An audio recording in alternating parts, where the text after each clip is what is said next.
Day 55 English vocabulary class.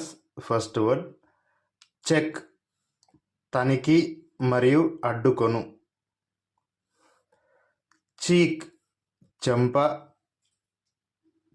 చెక్కిలి. Cheerful, ఉల్లాసంగా.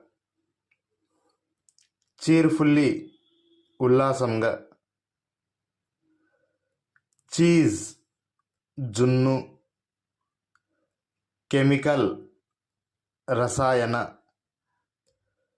Chemist, రసాయన శాస్త్రవేత్త. కెమిస్ట్రీ, రసాయన శాస్త్రం. చెస్ట్, ఛాతీ మరియు రొమ్ము. చివ్, నమలడం. Okay, that's all friends. మన వీడియో కానీ మీకు నచ్చినట్లయితే మన ఛానల్ని లైక్ చేయండి, షేర్ చేయండి, అలాగే సబ్స్క్రైబ్ చేయండి. Thank you.